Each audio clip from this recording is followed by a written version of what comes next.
네, 정치 속풀이 이어가겠습니다. 그런데 한 분이 아직 안 오신 것 같아서 일단 계신 분들부터 소개를 드리겠습니다.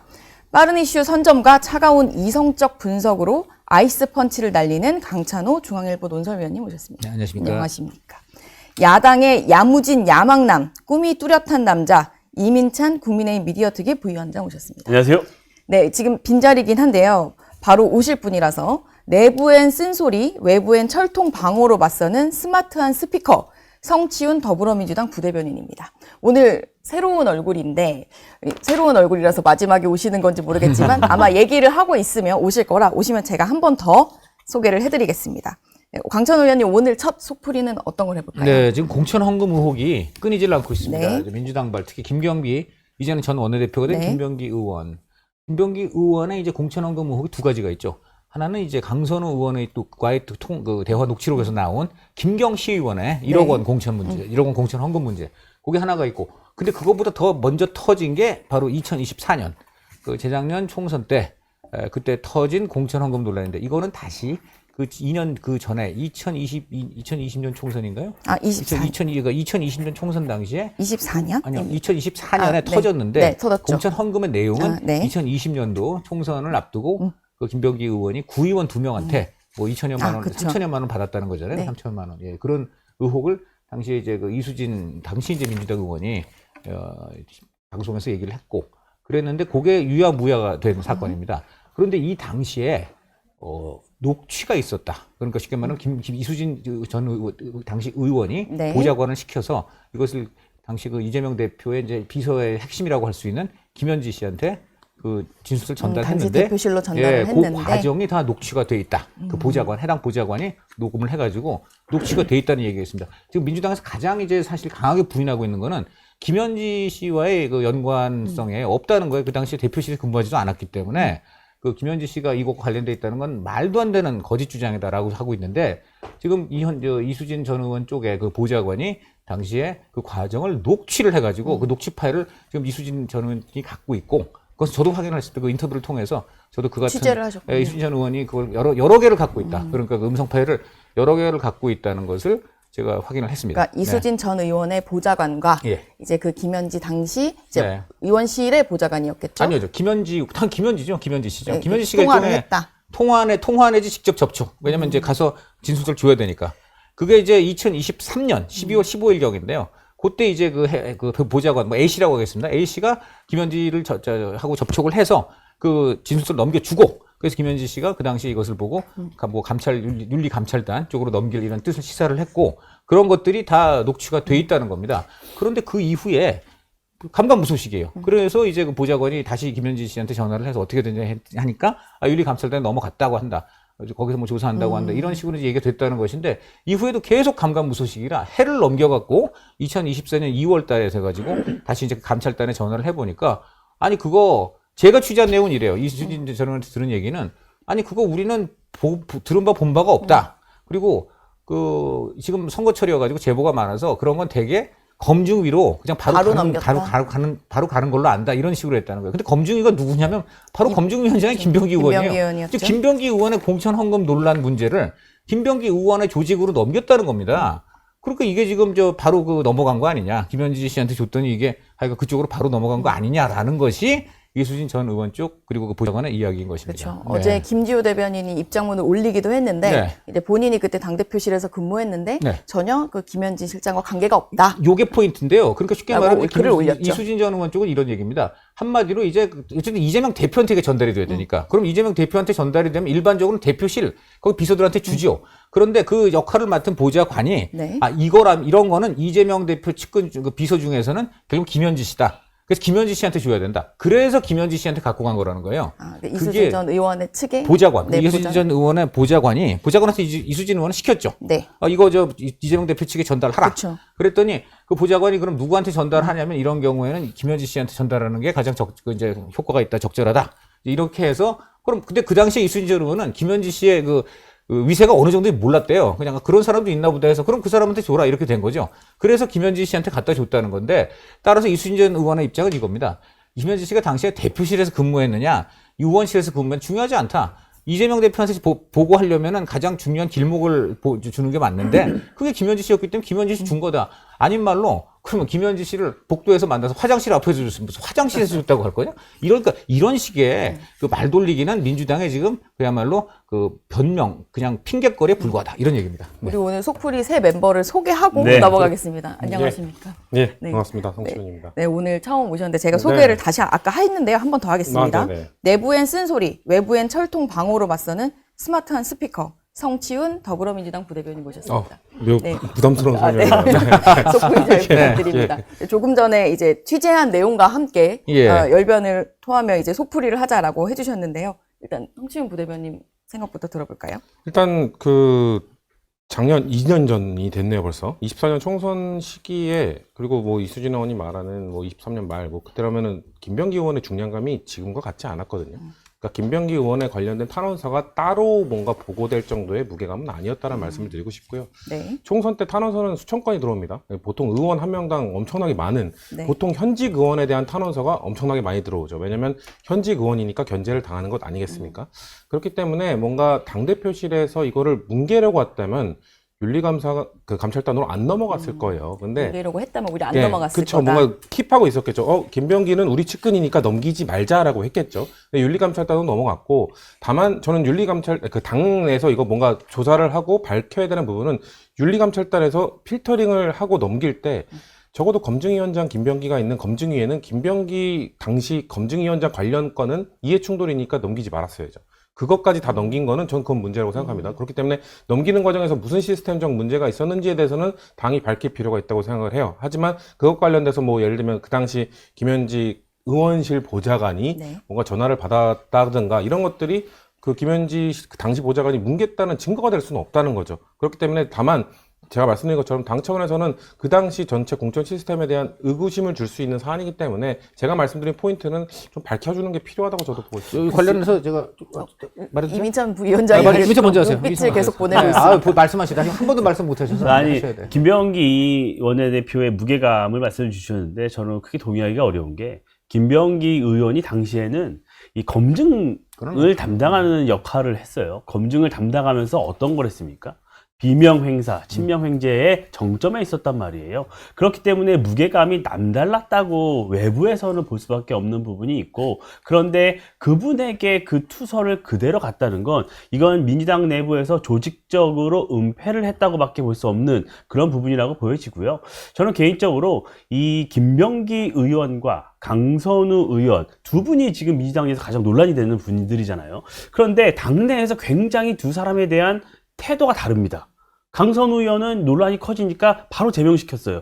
본인이 탈당했는데도 굳이 제명을 시켰단 말이에요. 그런데 김병기 의원에 대해서는 금액의 액수는 좀 작지만 이런 여러 가지 의혹의 개수, 숫자에 대해서는 어마무시하게 많아요. 이미 고발된 게 13건인가 그렇잖아요, 혐의가. 그러면 이 둘의 이 무게가 다른데 왜 김병기 의원에게는 이렇게 관대할까, 민주당이? 왜 이렇게 감싸는 것일까? 이 부분이 저는 관전 포인트라고 봅니다. 그 이유는 바로 친명횡재, 비명행사 공천을 담당했기 때문이에요. 이분이 검증을 하면서 모든 의원들의 내부를 다 알고 있는 거예요. 그렇기 때문에 민주당 내부에서도 함부로 김병기 의원에 대해 이러라 저러라 말할 수가 없는 상황인 것이고, 대통령실까지 연루되어 있는 거잖아요. 지금 직접 그 당시는 아니었지만 김현지, 우리 현지 누나의 이름이 나왔기 때문에 모두가 예민할 수밖에 없는 상황이다. 그렇기 때문에 민주당의 크게 온도차가 다르다, 이렇게 봅니다. 저 하나만 더 두 개 지금 말씀드렸던 네. 걸 이제 우리 이민찬 부대변인한테 양보했기 때문에 저도 두 가지 말씀드렸는데, 첫째, 그 김병기 의원의 중량감 아까 말씀하셨는데 중량감은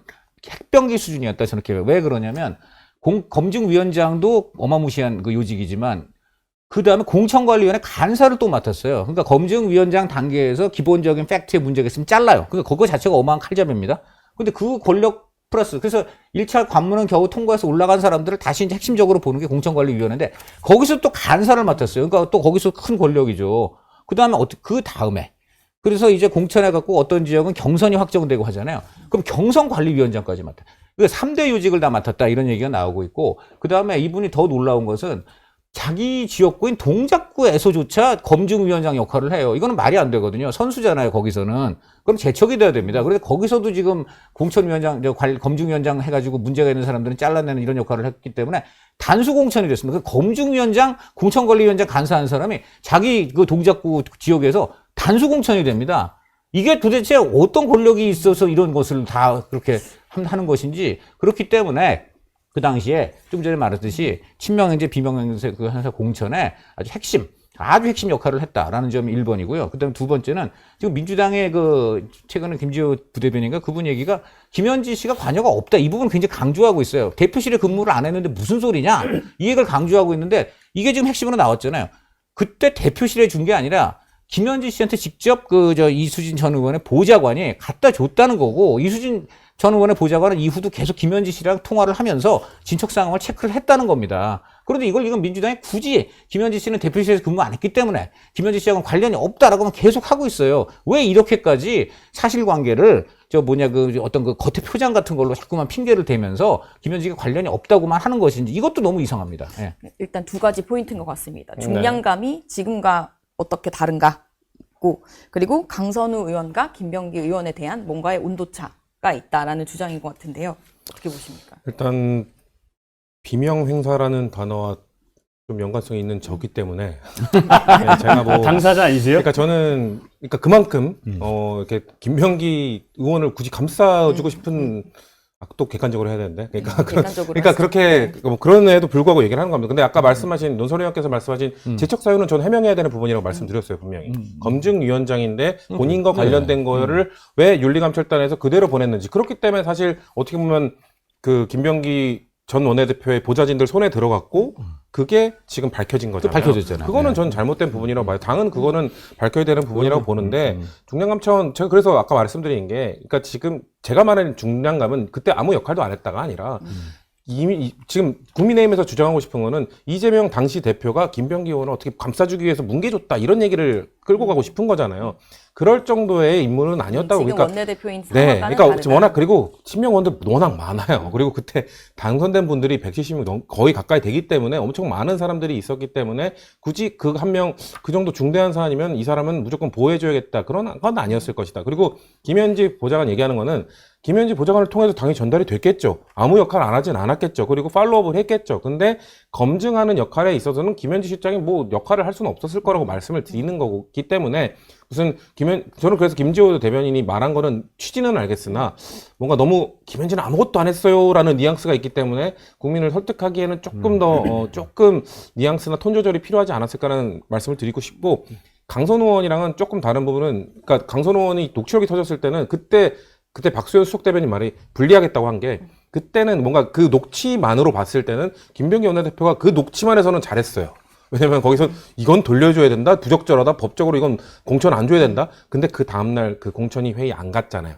저는 그 부분에 대해서 그런 거는 당이 좀 김병기 원내대표나 이런 거 지금 징계 들어갔어요. 징계할 거기 때문에 전 최고 수위까지 나올 가능성이 있다고 생각합니다. 지금 이제 이수진 전 의원이 현재 이제 녹취가 있다라고 주장을 하고 있고, 네. 아직 저희가 들어보진 않아가지고 사실관계는 확인되지 않았지만, 근데 어제 조승래 사무총장 얘기를 들어보니, 그러니까 약간 개인의 일탈이다, 전수조사는 안 하겠다라고 결론을 내는 것 같더라고요. 그 부분은 어떻게 보십니까? 덮고 가겠다. 우리 적당히 뭐 징계위가 들어갔으니까 덮고 가겠다까지는 아닌데 이제 전체로 벌리진 않겠다라는 뜻으로 보입니다. 적당히 우리 여론의 눈치를 보면서 분위기를 봐가면서 이 징계 수위도 조절하겠다는 것으로밖에 보이지가 않아요. 근데 저는 민주당이 조금 아니란 태도가 아닌가 싶어요. 왜냐하면 지금도 매일매일 새로운 의혹이 나오고 있습니다.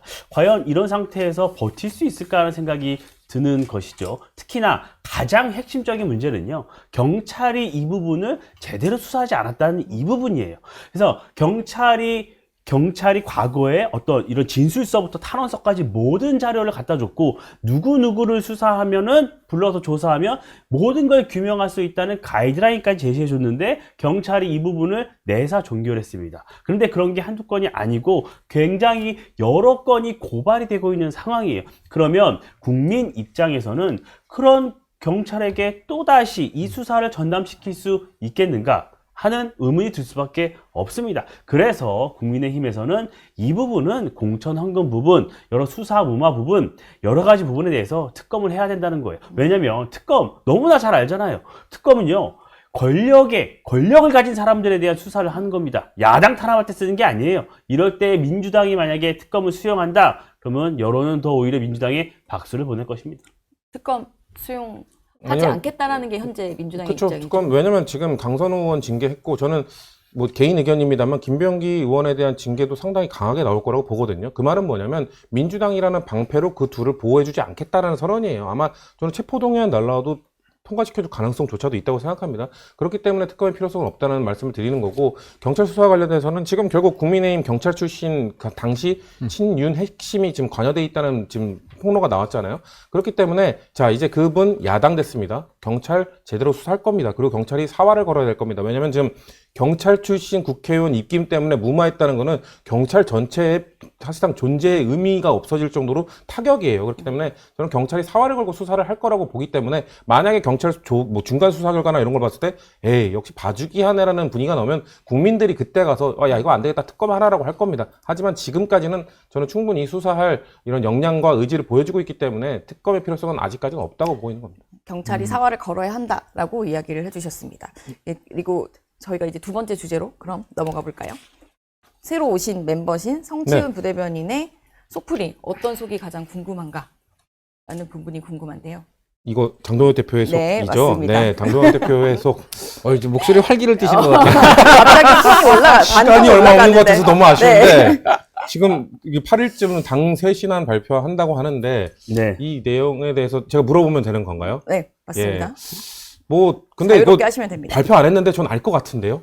벌써요? 예, 뭐 어차피 민주당이 유출된 건가요? 왜냐면 이거? 8일이 네. 지금 그 한동훈 전 대표에 대한 그 윤리 관련 윤리위 결과가 나와야 되는 날짜 아닌가요?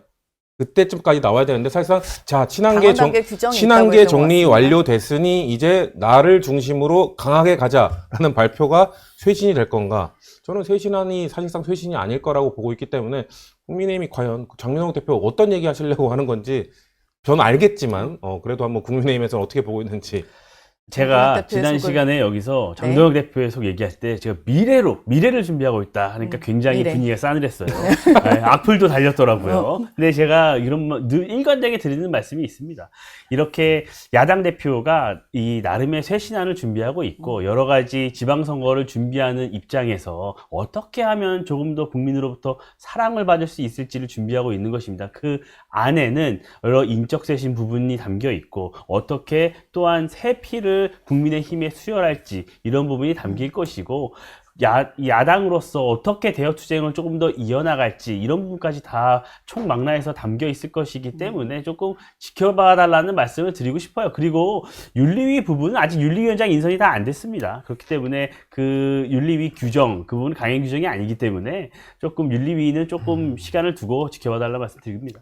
이민상 부대변인 말씀 들으면 얼마나 네. 좋겠습니다. 저도 사실 그렇게 굉장히 바라고 있어요. 지금 그 민주당에서 연일 터져 나오는 이런 그 비리 의혹들은 정말 국민이 감당할 수 있는 수준을 좀 넘었다고 생각합니다. 좀 전에 이제 성치훈 대변인이 아주 뭐 잘 완곡하게 말씀하셨는데 그 김병기 의원의 중량감과 함께 그리고 또 그 당시 여러 가지 사건이 많았기 때문에 그렇게 큰 것이 아닐 수도 있다는 얘기가 하나가 있으면서 동시에 성치훈 대변인이 또 중요한 얘기를 하셨어요. 본인이 봐도 자기 문제인 이른바 그 공천 원건 문제가 어떻게 검증으로 가서 결국 김병기 손에 들어갔냐. 이거는 당에서 따져봐야 된다. 이게 사실은 좀 충돌해요. 왜냐하면 그 두 번째 문제는 도둑을 신고했는데 도둑 혐의가 있는 사람한테 그게 그대로 간 거란 말이에요. 이거 보통 문제가 아니에요. 그러니까 저는 성 대변인이 완곡하게 표현하신 속에 진실을 말씀하셨다고 생각하고 이렇게 정말 엄청나게 중인 한시리에 큰 문제가 터졌는데도 그 당시에 누가 봐도 지금 조직적으로 은폐하고 덮어간 정황이 너무나 큽니다. 그리고 두 번째로 그 당시에 그 조진희 부의장이 그 법인카드 줬다는 거, 이거 그때 다 알려진 사실이에요. 심지어는 그 초선 의원인데 2018년 때는 의장을 줬어요. 그것도 결국 김병기 의원이 역할을 했다는 게 다 중론이고, 그래서 그거에 항의하던 민주당 재선 의원들, 시니어 의원들이 오히려 제명당하고 고통을 당했다는 그 과정에서 이게 나온 거예요. 도대체 초선 의원한테 어떻게 의장을 줍니까?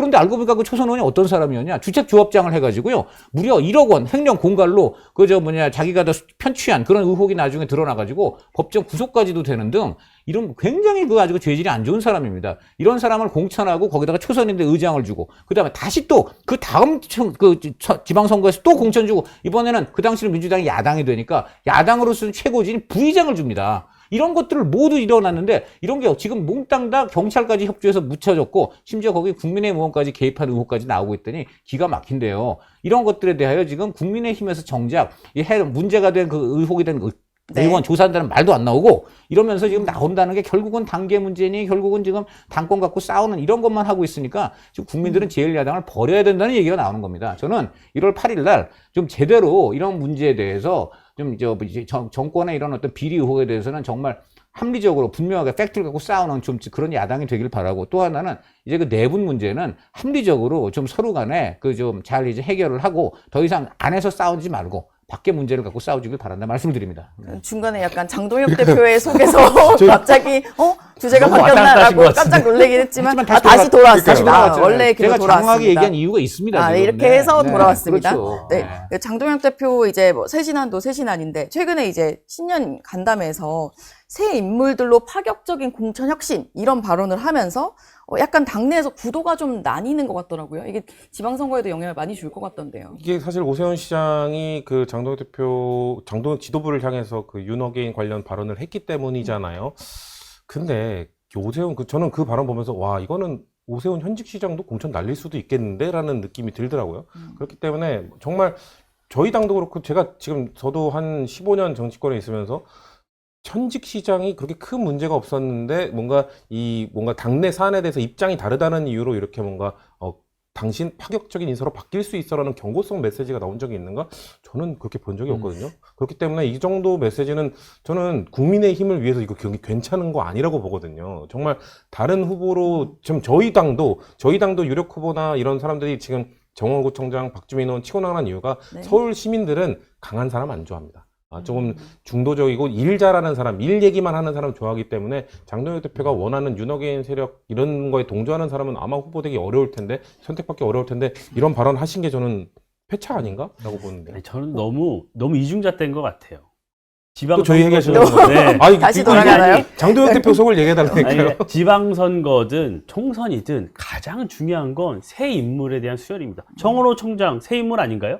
새 인물이니까 국민적 관심을 받는 거잖아요. 똑같은 원론적인 말씀이에요. 당연히 모든 정당은 새로운 인물을 모셔와서 국민들에게 선보이고 평가를 받는 게 너무나 당연한 얘기예요. 그럼 새 인물 없이 어떻게 선거를 치르겠어요? 그러니까 저는 이것은 어문 그대로 평가를 해주십사라는 말씀드리고 윤어게인, 유어게인 자꾸 이 프레임을 가두려고 하시는데 윤어게인 가능하지 않고 그럴 수도 없다는 거 우리 당내에서 너무 잘 알고 있습니다. 그러니까 그런 무의미하다는 말씀 드리고 이 지방선거는요.